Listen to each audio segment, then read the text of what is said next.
everybody. Thank you for tuning in to the GSMC Hoops and Heels Women's Sports Podcast, brought to you by the GSMC Sports Network. My name is Samantha Genzer. I'm going to be your show host for today. We have a very exciting show for you guys. We will be covering how the WNBA rookies are doing in their debut games, USWNT player updates before they head to the World Cup, Italy being crowned Women's Gymnastics European Team Champions, college track and field updates, and then make sure you guys stay till the end where we talk about the Copper Rock Championships and women's golf. Before we start, I would like to ask that you like and follow the show, and you can become a part of our show by tipping and donating. Your support means a lot to us. Also, we do get a lot of questions that come from viewers during the show, so to ensure that your questions get read on the air, I ask that you use the tips and donation link at gsmcpodcast.net with your questions. This puts your question at the top of the list so that I see it, and also it really helps the show. Again, the link is gsmcpodcast.net. Now, let's get started. I hope you guys enjoyed today's content. So I'm very excited for our first segment today. We are going to be talking about the WNBA rookies debut games. These games are very interesting, very fun to watch. If you don't watch them, go watch them right now. This WNBA season has taken off, and yesterday we talked about Caitlin Clark's first game in the WNBA, her debut. But of course, we're all wondering how the other rookies are doing. So we're going to be talking about some rookies in this segment. We're going to talk about Angel Reese from the Chicago Sky, Cameron Brink from the Los Angeles Sparks, Rickea Jackson also from the Los Angeles Sparks, and we will briefly talk about Caitlin Clark from Indiana Fever. But if you are interested in a more deep dive into how she played in her debut game, you should go check out yesterday's show. So let's get started talking about Angel Reese. So unfortunately, the Chicago Sky lost the Dallas Wings on Wednesday, 87-79. There's a lot of losses for these rookies, for their teams, I'm not gonna lie, but we will get into that. Okay, so Chicago Sky lost the Dallas Wings, and Reese played a total of 26 minutes. The Sky led the Wings by 4 points with 5 minutes left, but Dallas went on an 18-6 run to close it out, going 8 of 8, the floor in that stretch. Reese prized herself on defense, and in the opener, she saw how tough it can be to slow down an offense like Dallas when it gets on a roll. I do think she's a really good defender, but this was definitely kind of, I don't want to say a wake-up call, but in a way sort of, as to how good defense can get.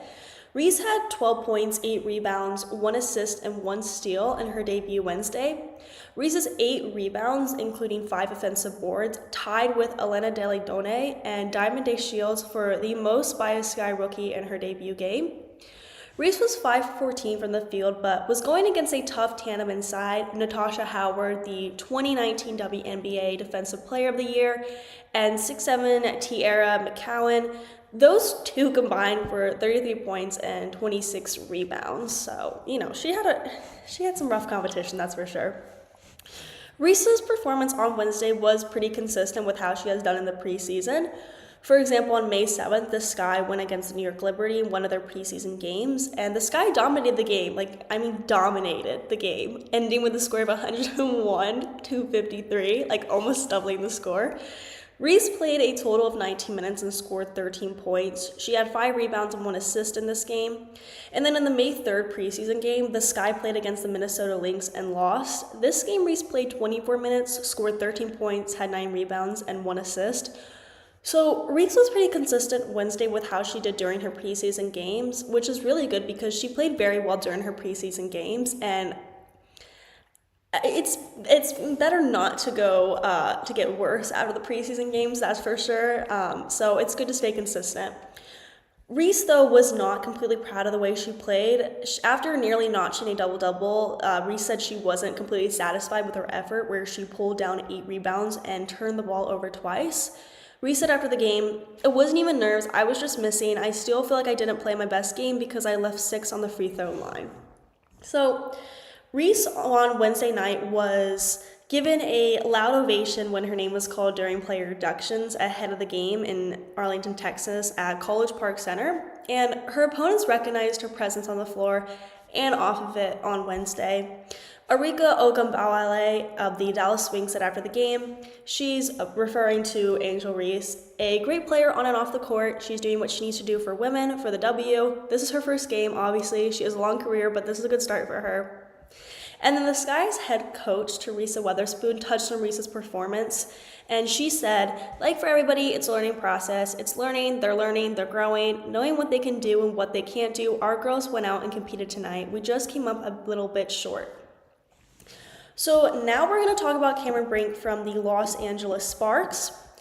The Sparks played against the Atlantic Dream on Wednesday and lost 92-81, unfortunately, but it still was a very close game. Brink started and played 20 minutes total.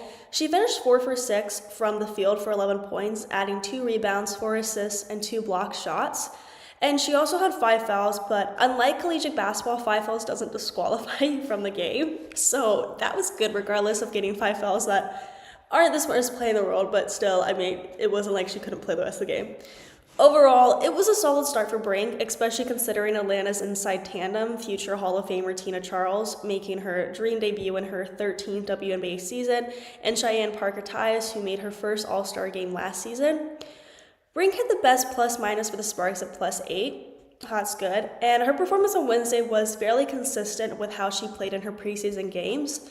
The only thing that popped out of me that was not consistent was how many minutes she played. In the May 4th preseason game, Brink played 22 minutes, whereas she played 20 minutes on Wednesday, so that was consistent, don't get me wrong, but during the May 10th preseason game, Brink only played 8 minutes, so that's very different from the total minutes she played in the Wednesday game and other preseason games. Even when Brink played 8 minutes, her stats were roughly the same as when she played 20 minutes and 22 minutes. When she played 8 minutes, Brink scored 7 points, had 4 rebounds, and 2 assists. In the preseason game where she played 22 minutes, she scored 11 points, had 3 rebounds, and 0 assists. The Sparks coach, Kurt Miller, said, Cam has to find a way to stay out of foul trouble because she's so important to what we're doing. She's a really good distributor of the ball as a 6'5" person, so she can create opportunities for her teammates. Defensively, she's great rim protection, but when you play 3 minutes in the first stretch and have to sit down, that's a big blow. Really solid start for her. We just got to keep her on the floor longer. I definitely agree with that. Foul trouble there's a reason it's called foul trouble for a reason. It can get you in trouble. So now we're going to talk about Rickea Jackson, who also is playing for the Los Angeles Sparks. Jackson's first career basket came after she stole the ball and made a layup just before the first half buzzer, tying the score at 48, and this was such a cool play. Coming off the bench, she was 18 minutes and went 3 of 10 from the field for 7 points, adding 3 rebounds Wednesday. I think Jackson played a really good game. She was very consistent with her preseason stats, but when watching the game, Cameron Brink stood out to me more than Jackson. They both played really well, but just in general, I did notice Brink on the court more. And Brink was really more effective on the court also. Jackson is a really smart player on the court, and I feel like she's going to get better and better, making her a super big threat to other players on the court and her competitors. So lastly, let's just briefly talk about Caitlin Clark. And if y'all are interested in hearing a more analyzed version of how she did, I recommend you check out yesterday's show. But for summary, this is not a great game for Clark. There's a lot of controversy surrounding if this was a good game or wasn't a good game for her. I'm very much divided in the middle because I'm a huge fan of her, so it's hard for me to say, of course, but it wasn't a great game for her. This wasn't the perfect debut game, if that makes sense.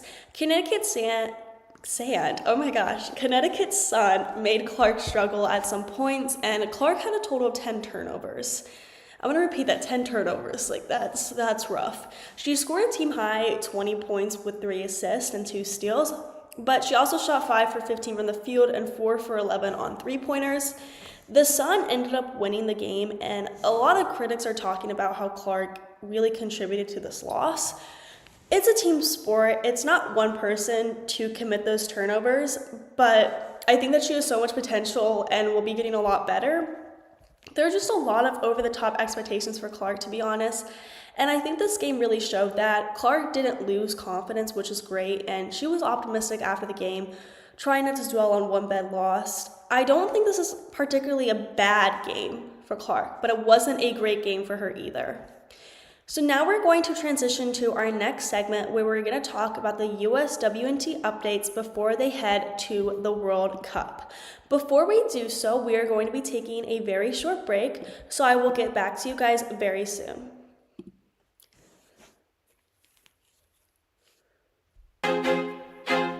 I feel like I'm losing my mind. Is everybody in the world blind?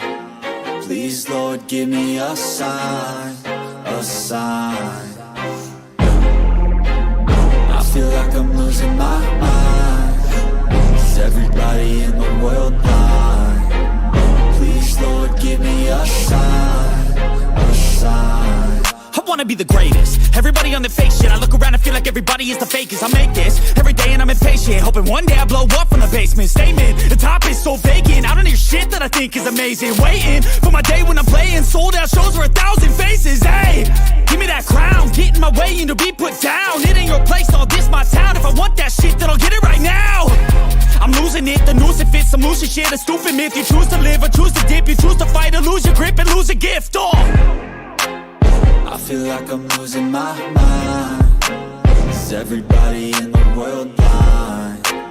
Please, Lord, give me a sign, a sign. I feel like I'm losing my mind. Is everybody in the world blind?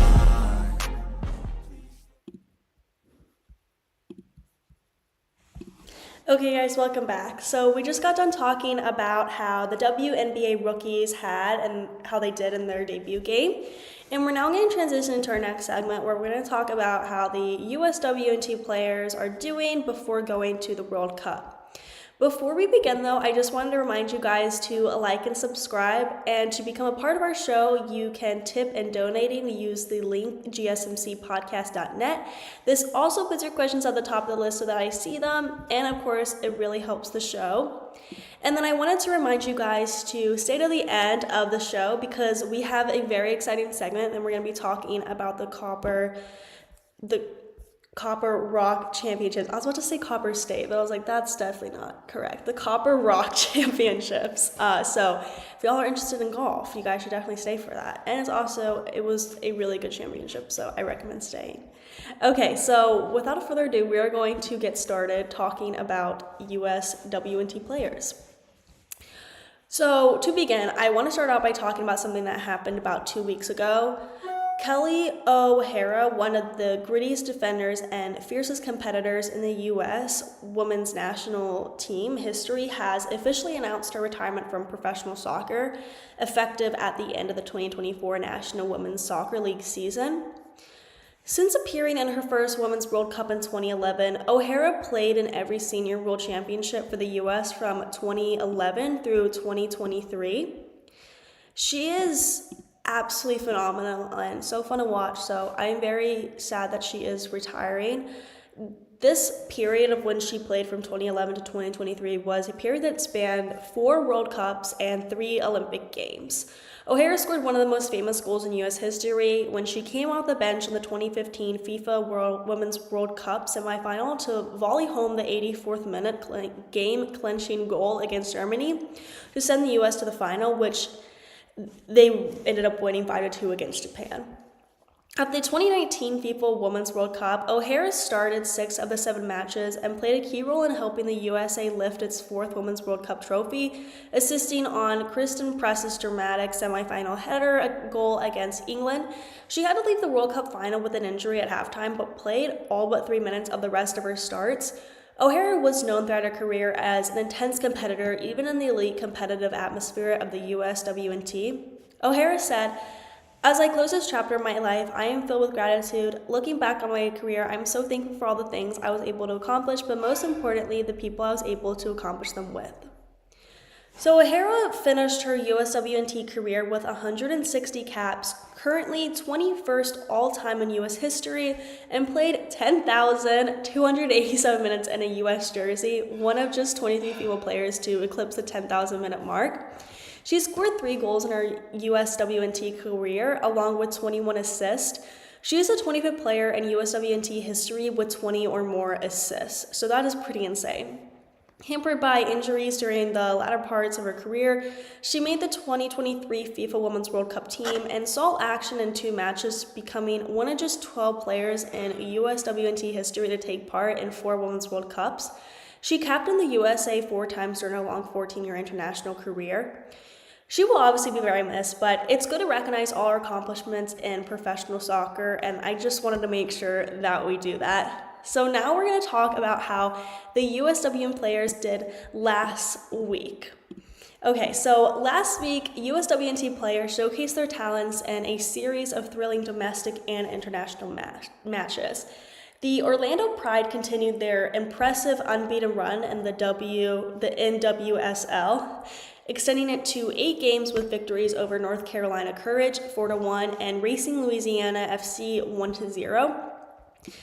Zambian international Barbara Banda starred for the Pride with the first half race against the Courage. Meanwhile, the Portland Thorns turned their season around with 3 consecutive victories, including a 3-2 win against Bay FC, fueled by Sophia Smith's dynamic performance that featured 2 goals.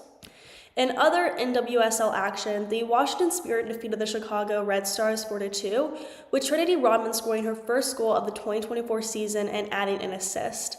Despite their efforts, the Spirit fell to the Thorns 2-1 as a subsequent match. Seattle Reign FC overcame a numerical disadvantage to snap a 5-game losing streak with a 2-1 win over San Diego Wave FC.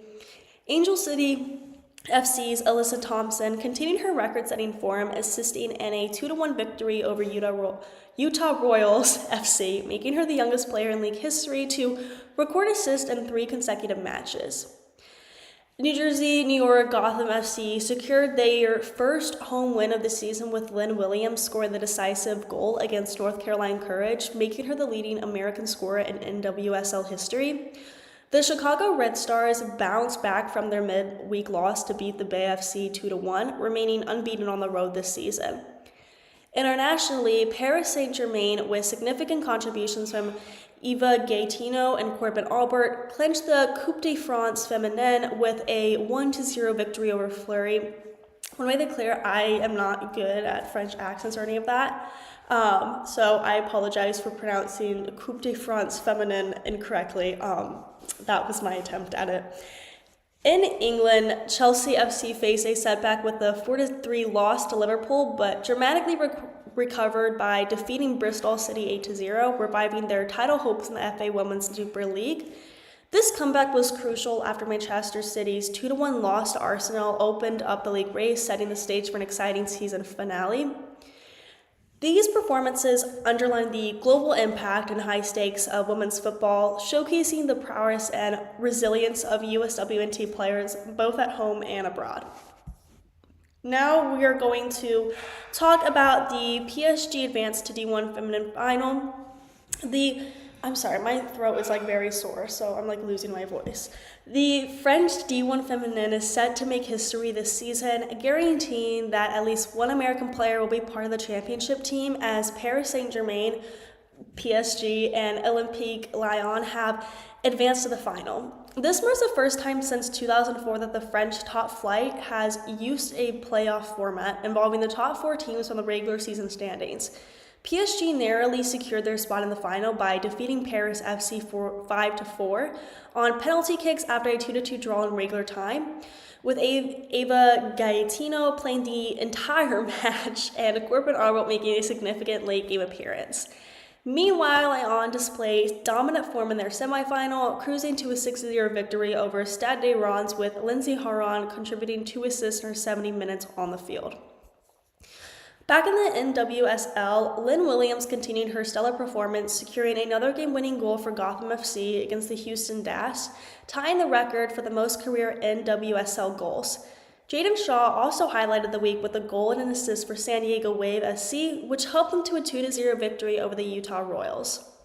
The Leafs saw several strong performances. Kansas City Current extended their unbeaten streak to 9 games with a win over North Carolina Courage, and Orlando Pride also remained unbeaten with a narrow victory over Bay FC.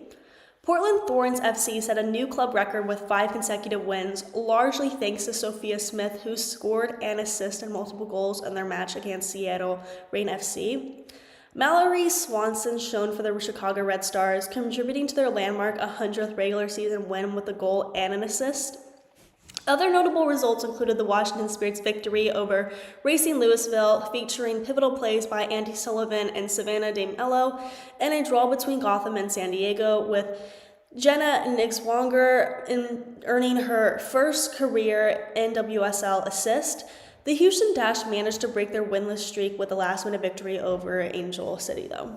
This weekend's matches promise more exciting action with detailed broadcast information available for those following the progress of U.S. Women's National Team players.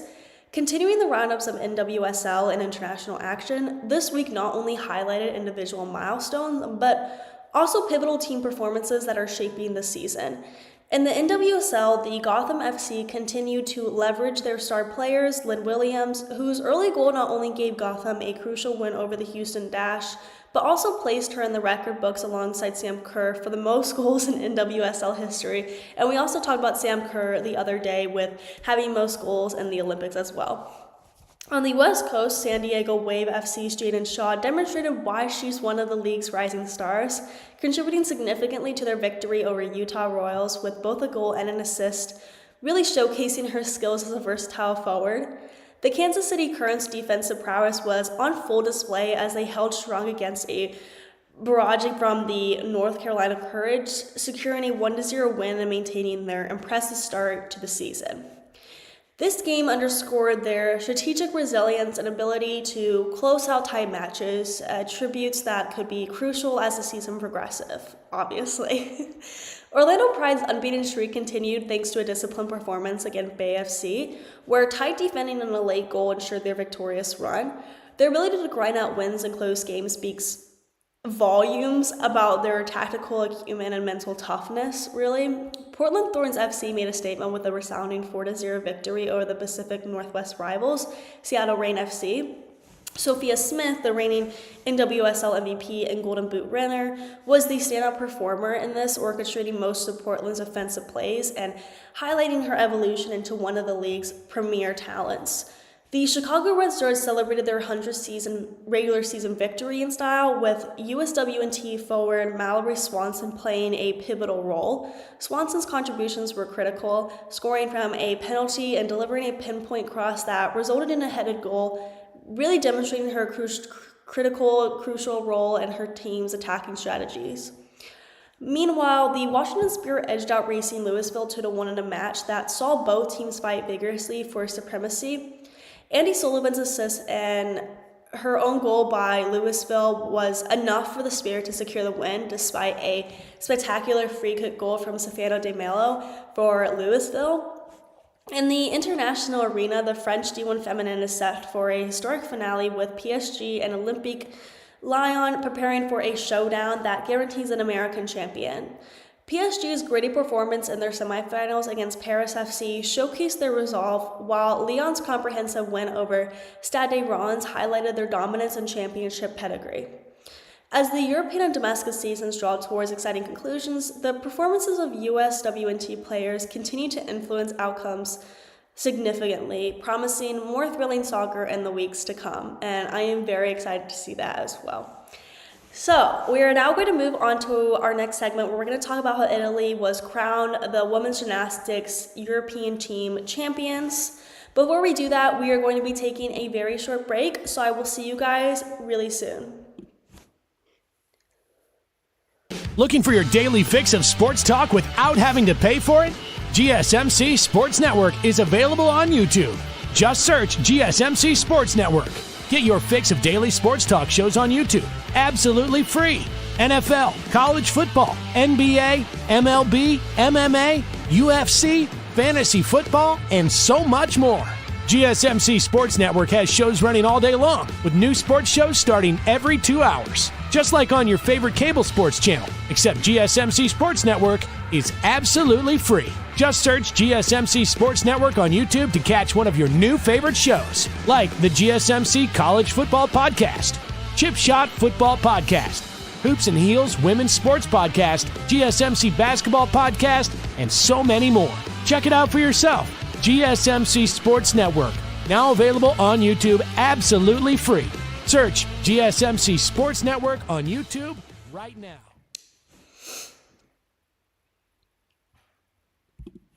Hello guys, welcome back. We are now going to dive into our next segment. We just got done talking about what the USWN players are doing, how they're doing before the World Cup. We're now going to dive into our next segment where we're going to talk about Italy being crowned women's gymnastics European team champions.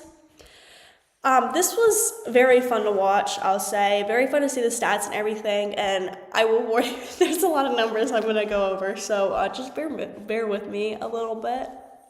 So, Italy rounded out a stormy European Gymnastics Championships in front of an adoring home crowd by wrestling back their women's team title from defending champions Great Britain at the Fiera Rimini Arena on Sunday, May 5th. The Italian side of Alyssa Orio, Alice D'Amato, Manila, I believe that's how you say it, I'm so sorry, Esposito, and Angela Andrioli, minus the injured Asia D'Amato, who was carried off with a leg injury on day one, secured an all-around total across the four apparatus with a score of 162 points.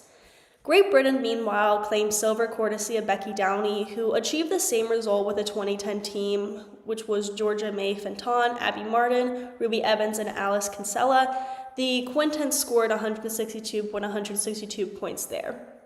Meanwhile, the competition for the final spot was between Romania and France, with the host of the Olympic Games Paris 2024 starting July 26, coming out on top, scoring 158.796 points to 156.397 points, and that's a third women's team title for Italy. But if they thought Great Britain would easily give up their history-making gold from 2023, in which they claimed the title for the first time, then the home nation would rudely be awakened by the first rotation.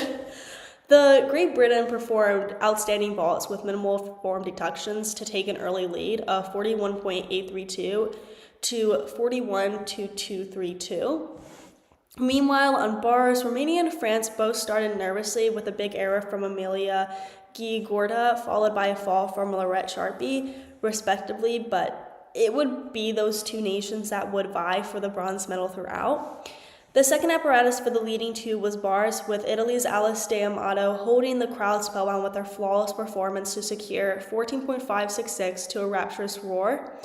Becky Downey was up next for Great Britain and went clean through her super difficult routine to score 14.633 to keep the Brits on the team term that was like two T's at once, it was very confusing, on team terms on 83.997 to Italy's 84.231. A fall by Romania's Anna Barboso and the same by France's Morgan Osisic Reimer on beam kept the dueling nations neck and neck, both on 77.498 heading into the third round. And I will say it's never fun to watch someone fall, but because both of them did, it kind of made it more interesting and more competitive in a way. The third rotation then, and the first blink on beam between the teams in first and second, was Angela Andrioli of Italy, who was up first on the likely title deciding apparatus, performing a stunning routine up until coming off on a flick layout to score 12.566. Georgia May Fenton also came undone, falling on her mount, but gathered herself up to continue cleanly through the rest of the routine for 11.9 points. Melilla Esposito, the woman of the championships, wanted that fourth gold medal and made sure to stay on beam with that thought in mind. Not only did she stay on, but she performed a sensational crowd enchanting routine for 13.966, and it really was a beautiful routine. Italy took a commanding lead by more than 2 marks heading into the final rotation, the floor exercise, in which they had the newly crowned European champion Esposito and bronze medalist Angela Andrioli. Despite some sensational performances from Great Britain on floor, including from 16-year-old Abby Martin and Ruby Evans, the Great Britain team secured silver, and they were pleased with their day's work, and I would be too. I also wanted to emphasize that Abby Martin is 16 years old. I didn't say that before, and that is so insane to me that she's 16 years old and competing at this level.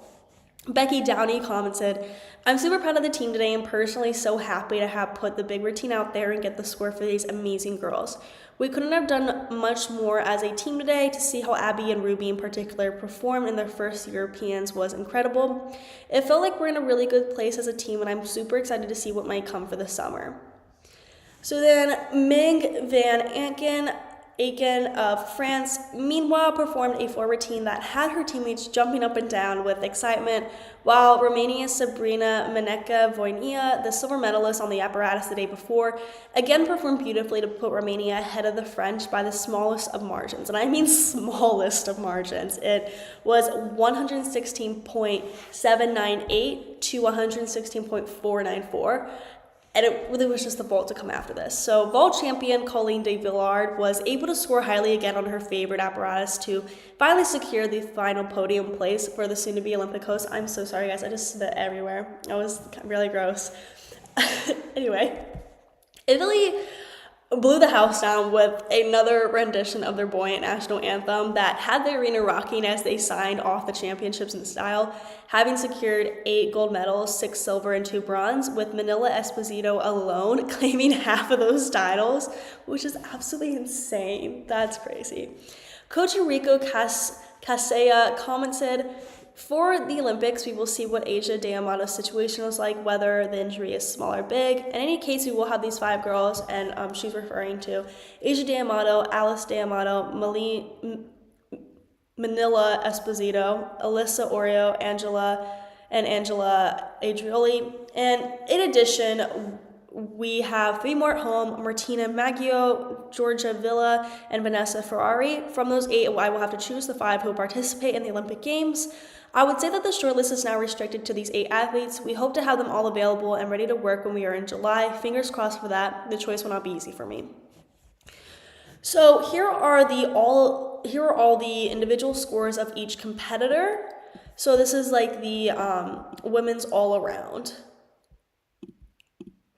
Okay, so for the women's individual all-around final, the top 2 competitors are from Italy, as you can see, which really helped the team come on top, obviously. I'm so sorry. I cannot pronounce names sometimes. It's so bad. I am very sorry. I apologize. Manila Esposito placed first with a score of 55.432 points, and Alice D'Amato placed second with a score of 54.831 points. Alice Kinsnell from Great Britain placed third with a score of 53.599. Sabrina Meneka-Voinea from Romania placed fourth with a score of 52.7 points. Alba Petisco from Spain placed fifth with a score of 52.699. Georgia May Finton from Great Britain placed sixth with a score of 52.665. Morgan Alsisic-Reimer from France placed seventh with a score of 52.432. Lilia Kozman from Romania placed 8th with a score of 52.366. And Shesko Sekli from Hungary placed 9th with a score of 52.032. And lastly, Melise Brazart from Belgium placed 10th with a score of 51.932. And then here are the individual event results. For the women's vault, here are the top 3. Colleen de Villard from France placed first with a score of 13.866. Valentina Georgieva from Bulgaria placed second with a score of 13.799. And in third place with a score of 13.66 was Ming Van Aken from France. For the women's uneven bars, Aken placed first with 14.6. Oh wait, I'm so sorry. Alice D'Amato placed first with 14.6. I'm so sorry. I read that they're on top of each other, okay? I'm sorry about that. And then we had Elisa Oreo from Italy placing 14.366 points at second place. And then Georgia May Finton from Great Britain had a score of 13.9 and placed third. For the women's beam, Manila Esposito from Italy placed first with a score of 14.4. Sabrina Meneka-Voinea placed second with a score of 14.66. And in third was Maureen Boyer from France with a score of 14.033. Lastly, for exercise, Manila Esposito placed first with a score of 13.833. Sabrina Meneka-Voinea placed second with a score of 13.7. And in third, Angela Andrioli from Italy finished with a score of 13.666. I would like to point out that, like I said, Esposito was really dominating the competition, and you can see here, on beam and floor, she was in first place. She really did help out Italy a lot. I think a lot of her performance contributed to their win for sure. And you can see throughout all of these, except for the vault, the uneven bars, beam, and floor, Italy is clearly doing very, very well. So it was, I'm not going to say obvious that they came in on top, but in some way there's like no question about it. Like it made sense. Like it was very much like almost predictable. I don't want to say that it was predictable because like you really never know with gymnastics because scores always like can be subjective and all that. But it very much makes sense that they ended up coming on top, obviously. So then here are the team's final scores. So Italy placed first, like I said, with a score of 164.162. Great Britain came in second at 162.162. France came in third at 158.796. Romania came in fourth at 156.397. Spain came in fifth at 153.962. Germany came in sixth at 152.93. The Netherlands came in seventh at 149.563. And lastly, Sweden came in eighth at 148.596. So this was a really good competition. A lot of people were very elegant, beautiful, and precise with their movements. It was very interesting to watch. So we're now going to dive into women's college track and field. Before we do so, we're going to be taking a very short break. So I will see you guys very soon.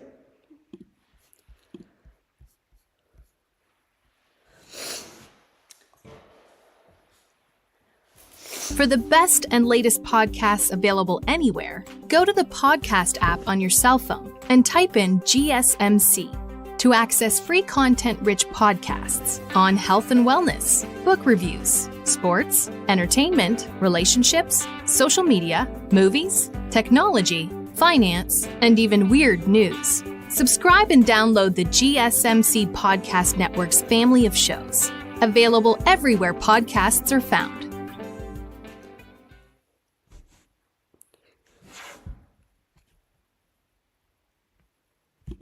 Okay guys, welcome back. I wanted to say that I apologize if I sound stuffy. I do have a bit of a cold. I forgot to say that in the beginning, so just ignore that.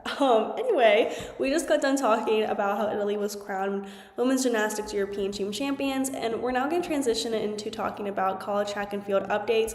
We do have a lot to cover on this, and just for some background information, the NCAA Division I men's and women's track and field and cross-country committee will select and announce the participants for the 2024 Outdoor Track and Field Championships.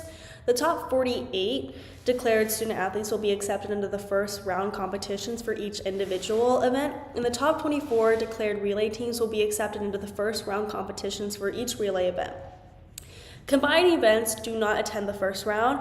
For combined events like the decathlon, the top 24 declared student athletes in each event based on the position on the national descending order list will be accepted directly into the championships.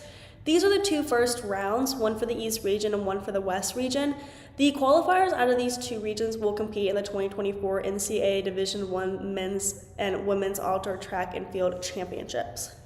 The top 12 competitors from each individual event and the top 12 teams from each relay event advance from each first round. The list of qualifiers from each event contested in the first rounds will be announced by 5 p.m. Eastern Time on Sunday, May 26th. The final list of the championships competition participants will be announced by 3 p.m. Eastern Time on Tuesday, May 28th. And the NCAA first rounds run Wednesday, May 22nd through Saturday, May 25th. Both the D1's men's and women's first rounds are held simultaneously. The meets will be held in two locations for the East and West regions. The NCAA East first round will be located in Lexington, Connecticut, with Kentucky serving as, should I say Connecticut? Kentucky. Lexington, Kentucky. Oh my goodness, wow, that was a brain fart. That was a moment. Lexington, Kentucky, with Kentucky serving as the host school. The NCAA West first round will be located in Arkansas, with Arkansas serving as the host school. For Week 6, the rankings were released on Tuesday, April 30th by the U.S. Track and Field and Cross Country Coaches Association. Ranked first that week, we're going to get into all of that. So ranked first that week was LSU. I'm going to pull up a little picture right here. So LSU, who they're known for so many sports. I literally hear their name all the time. That team has several standout athletes who are leading the national rankings in their event. Notably, Brianna Linston holds the nation's top time in the 60-meter event, and Michaela Rhodes leads in the 800 meter with her record-setting performances. At second was the University of Arkansas, and that team excelled in various events, including stand-up performances in the 400 meters and the 4x400 meter relay, which set a new school record. Additionally, individual athletes have shown remarkable achievements such as winning titles in the 3,000 meters and the pole vault with record-setting performances that reflect the team's depth and talent. At third was the University of Oregon. The University of Oregon women's track and field team has been performing notably well this season, and I mean like notably well this season especially. They clinched the Pac-12 championship, marking a consecutive win with dominant performances across various events. Particularly impressive were their performances in the 100-meter triple jump and discus events, where they secured multiple titles and substantial points for the team. At fourth was Texas A&M. Texas A&M is one of those schools that are also huge that you hear sports for all the time. The team has achieved multiple personal bests at various meets, such as the Brian Clay Invitational. Notably, athletes like Samara Killingbrew and Cameron Dixon have been stand-up performers with top times in the 100-meter and 200-meter, respectively. Darmacia Arnold also delivered an impressive time in the 400-meter at Texas A&M. And then in fifth was University of South Carolina. Some standout athletes include Centeria James and Jamisha Ford, who have achieved top marks in sprints like the 100-meter and 200-meter. Additionally, Sylvia Changugat has been successful at middle distance events with excellent times in the 800-meter. On week 7, the rankings are pretty much the same as the 5th. Yeah, so if you see them, there's only one difference here. So first was LSU, second was University of Arkansas, third was University of Oregon, and fourth was Texas A&M. But fifth that week was University of Illinois. The University of Illinois women's track and field team recently celebrated a significant achievement by capturing their first big title since 2013. This victory highlighted a remarkable season for the team, marking a significant turnaround from previous years where they hadn't placed higher than 9th in the championships. So this is a huge milestone for them, and this milestone is particularly notable given the decade-long gap since their last conference championships in general. On week 8, the top 4 were still the same, but the 5th place was UT Austin. UT Austin dominates in a lot of sports also, and it's no surprise that they're doing well this year in women's track and field. The team had a standout season in 2024, being crowned NCAA Outdoor Championships for the 5th time in program history. This year, they achieved their highest point total ever with 83 points. The team excelled particularly on the final day of competition, capturing 4 event titles. Julian Alfred was a key contributor, amassing 22.5 points alone and securing victories in both the 100-meter and 200-meter races. I also wanted to highlight another big achievement in the world of women's track and field. So Penn State track and field's Florence Caron was recognized as the Big Ten Women's Track Athlete of the Championships following her outstanding performance at the conference meet. There's a lot that goes into it. We're going to go back to over here. So that other things weren't confusing, because for me also it'd be confusing if I looked at them when I was talking about something else. Anyway, that's a different story. Moving on. Okay, Florence Caron. This recognition is awarded to the athlete who delivers exceptional performances during the championship meet, significantly contributing to her team's overall success and showcasing superior athletic abilities in track events. The award highlights excellence in track events such as sprints, middle and long distance races, and hurdles. Recipients of this award typically have delivered remarkable performances such as winning individual titles, setting new records, or scoring crucial points for their teams in multiple events, making them obviously influential figures in the championship's outcome. Caron took home the Big Ten 10K title on Friday evening in her first ever attempt at the distance, and followed up by claiming the 5K crown just 2 days later. She became the first Nidian Lion ever to win both events in their career, let alone in the single championship. The Quebec native led 34.5 out of 37.5 laps around the track and over 9 miles of sheer dominance in her 2 title-winning runs. She earned 20 of the Penn State women's team's 78 points of the weekend and propelled the team to a 5th place final standing.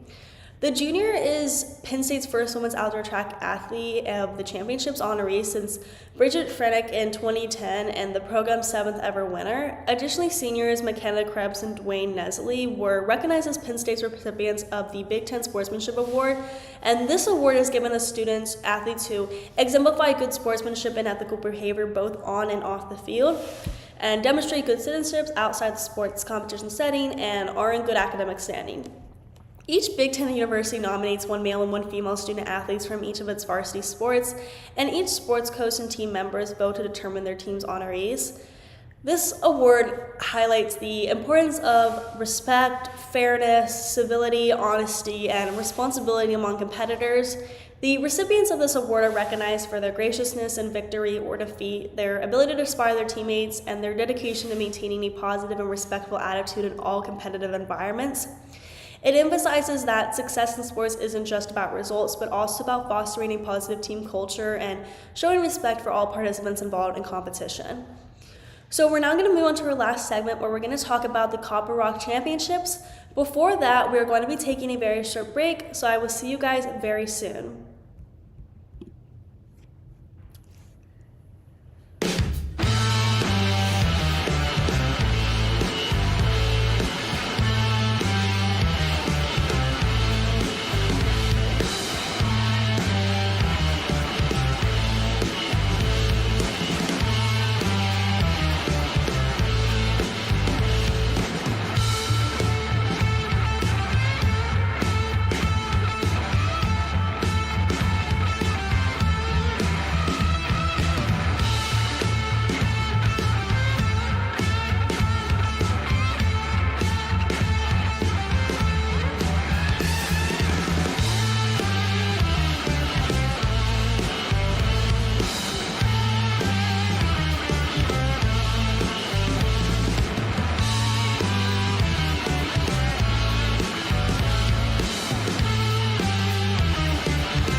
Hello everybody, welcome back. Thank you guys for joining us for our last segment. We just got done talking about the college track and field updates. We're now going to talk about Copper Rock Championships, and I'm excited to talk about this because I feel like I don't talk about golf that much, and I definitely should talk about more. The Epsilon Tour heads to Utah for the fourth play of the Copper Rock Championships, and the Copper Rock Golf Course will host 132 players, including defending champion Savannah Villalba and all of the top 10 on the money list, as each vie for a share of the $250,000 purse and 500 race for the card points. Each week, the Epsilon Tour sees most of the same faces as over 150 athletes compete in the race for the card, racking up as many points as possible and hopes will be enough to get them to the LPGA Tour in 2025. But this week, very exciting, 4 new faces still in their amateur career technically were invited to tee it up for experience on the big stage. The 4 new faces are Grace Williams, Anais Squeebel, Lila Galliai, and Toya Yokoyama. So we're going to dive into all of them. They all have very different skill set, and they're all very interesting to watch. So starting with Grace Williams, she's currently in her senior season at Utah Tech University and is originally from Gold Coast, Australia. She finished third on the team in 2023 with a 77.76 stroke average and earned the academic All-WAC honors in 2022 and 2023. She advanced to the match play semifinal round of the 2023 Women's Utah State Amateur. Williams said, "Being able to compete this week is unbelievably exciting. Having the opportunity to compete and test my game against the pros is something I've been looking forward to all year. I believe that college golf in Utah has allowed my course management skill to evolve, as well as just being able to play numerous different shots, especially when the weather changes so quickly out here in the desert. You really just need to be prepared for everything." The next new phase is Anais Squeebel, who is in her junior season at Southern Utah University. Originally from France, Guibel won the Grand Prix des Nimes campaign in 2017 and achieved 4 tournament victories while in high school. So already very, very successful. And then we have a third face who is Lila Gallier is the third face who is originally from Utah and is in her senior season at Brigham Young University, BYU. She was positioned at T1 at the 2021 Dick McGuire Invitational, shooting 10 under over 54 holes, won the 115th Utah Women's Day Amateur, and also won the 2021 Utah Women's Floorball with partner Corrine Larson. In 2020, she was the UJGA Player of the Year also. Gallier said, "Being able to travel not so far away from home is always nice for me. Also, being an invite is definitely a blessing. Not a lot of girls have an experience like this. So for me, being able to really take in every bit of the moment is a must." The last new face is Toyo Yokoyama. Currently in her junior season at the University of Las Vegas, Nevada, Yokoyama is originally from Tokyo, Japan, and tied the third lowest round in program history, shooting a 6 under 66 at the 2023 Mountain View Collegiate. She finished third at the 2024 San Diego State Classic and won the 2021 Golf Week Junior International. All of these new four faces are impressive and will be interesting to watch. So we're going to get into what exactly happened all throughout the Epson Tour. So during the Epson Tour yesterday, a lot of interesting plays happened. Madison Young, former winner of the tournament, remained atop the standings with 712.5 points. Epson Tour rookie Brianna Chacon went from number 6 to 2nd with her T18 finish in Scottsdale, Arizona, having 595 points. Jessica Pink is in third place with 588 points, while Juliana Hung moves from number 5 to number 4 with 584.15 points after finishing T37 at TPC Scottsdale Champions Course. Rounding out the top 5 is Valerie Plata with 577 points, who captured a victory at the Florida's Natural Charity Classic. And then we have Ruix and Liu, who catapulted from 124th to 8th in the race following her win in Scottsdale, Arizona, and now has a total of 507 points. I think it's absolutely insane coming from 124th to 8th place. That is insane.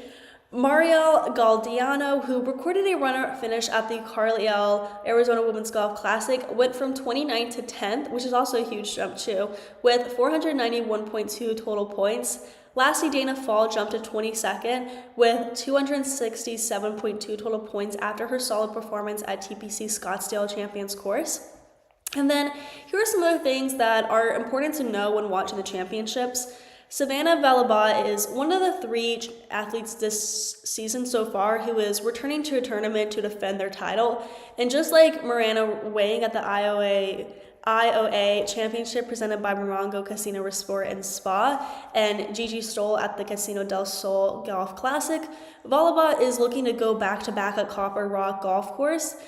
The 30-year-old Valaba is currently 3 for 3 in cuts made during the 2024 season with a season-best T34 finish at the IOA Championship presented by Morongo Casino Resort and Spa. Along with Valaba, 2022 Copper Rock Championship winner Dottie Ardina will also look for her second win in Hurricane, Utah. The 18-hole and 40 and 55-hole scored records were broken in 2023, and 3 of the 4 athletes to do so are in the field in 2024, which will be very interesting. Savannah Valaba and Sue O'Shea, the 18-hole scoring record of 9 under 63. I'm sorry, I just kind of my brain just completely froze there. So Savannah Valaba and Sue O'Shea, the 18-hole scoring record. There we go, of 9 under 63. Valaba broke the previous record first of the hot opening round, while O tied Valaba's new record during the final round, jumping up the leaderboard. The 54-hole record of 15 under 201 belongs to Valaba, Jenny Coleman, and Therese Warner. The trio ended up in a 2-hole playoff in 2023 with Valaba coming out on top. Along with Valaba, Warner will compete in the 2024 event.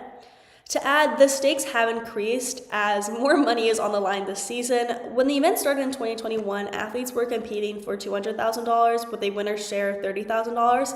And then in 2024, the stakes have increased with $250,000 on the line and a winner's check of $37,500. Copper Rock's continuous improvement sets their event apart from others and leads the way, encouraging the growth of the game, really. Lastly, I think it's important to recognize that a past champion is now an LPGA Tour winner. The inaugural Copper Rock Championship winner, Bailey Tardy, has moved up to the LPGA Tour and recently found herself in the winner's circle. In March, the 27-year-old captured her first win on the big stage at Blue Bay LPGA in the People's Republic of China. Tardy's only win on the S-Bond Tour was the 2021 Copper Rock Championship. So far I've highlighted a lot of players who have been doing really well, but since there are so many people in this championship, I have more people who I want to recognize, so just bear with me just a little bit longer. Dottie Ardina has found plenty of success on the Epson Tour since her rookie year in 2014, amassing 26 top 10 finishes, including 2 during her 2024 season and just 3 starts, like we said.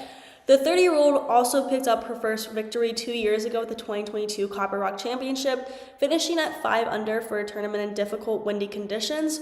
Ardina has also added a top 10 finish on the LPGA Tour to her resume, I guess you can say. Yeah, her resume at the 2023 Walmart NW Arkansas Championship, and she finished T10 here. Then we have Haley Harford, who started her 2024 campaign steadily, making her every cut this season, but has still yet to find that second gear that helped her take home the 2023 Inspirado Colorado Women's Open and the $100,000 first place check that comes along with this win. Out of the 6 cut this season, her best finish is T15 at the Iowa Classic. The consistent golf has Hartford at number 46 in the race for the card standings, but is just one good week away from skyrocketing up the standings and into the top 15. She really is a name to watch out for to come Saturday afternoon, I will say. Next, we have Sophie Houseman, who returned to the Epson Tour after her season was cut short in 2023 due to a stress fracture in her left foot. Before the injury, she recorded 3 top 10 finishes and 16 starts, only missing 4 cuts in that same span. Houseman has made it into the winner's circle on the Epson Tour as well, winning the 2021 IOA Championship presented by Morongo Casino Resort and Spa, the same tournament where she had her best finish of the season 2024, where she secured a T3 placing. She's entering the week missing the last 2 cuts, but has made the cut every time she has teed it up at the Copper Rock Championship. And then we have Jennifer Chang, who made her first start on the Epson Tour at the 2024 Florida's Natural Charity Classic, despite turning professional in 2020. She's 24-year-old, so very young, and has been a regular on the LPGA Tour since her rookie season, collecting 2 top 10 finishes in that time, one of which was a T10 finish at the 2020 KPMG Women's PGA Championship. In her first 5 starts in the Epson Tour, Chang has made 3 cuts and had a season's best finish of TA at the Florida's National Charity Classic. Second to last here, so 2 more guys, I promise.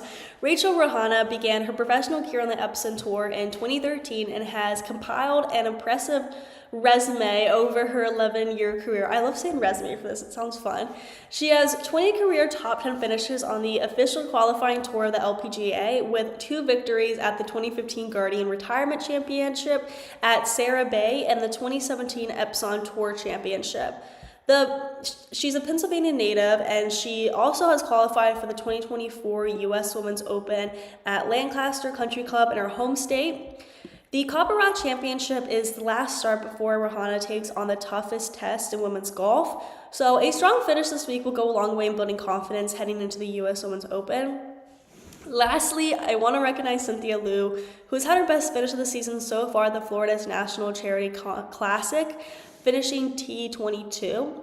The University of Oregon alum missed the next 3 cuts on tour before finally finding her groove again at the Casino del Sol Golf Classic, making the cut and then making the cut again the next week at the Carlisle Arizona Women's Golf Classic. Liu is in her sophomore season at the Epson Tour and recorded 2 top 10 finishes in her rookie season, with a career best T4 finish at the Wild Horse Ladies Golf Classic. Women's golf isn't as popular as like the WNBA or other sports leagues, and I really recommend keeping updated with women's golf because the precision these players have is so impressive, and it is really interesting to watch and to keep track of. So that is all that we have for you today. Thank you guys for tuning into the GSMC Hoops and Heels Women's Sports Podcast, presented to you by the GSMC Sports Network. Your support means a lot to us, so please remember to subscribe to the show and leave a positive review. It really does make a difference. We also invite you to follow us on Facebook, Twitter, TikTok, and Instagram for more content and updates. Thank you guys once again, and have a wonderful day.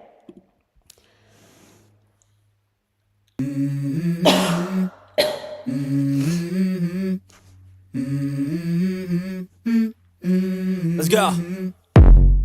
I wake up to a little bit of drool on my pillow, feel like it's gonna be a bad day. Yeah, I'm tired of shit.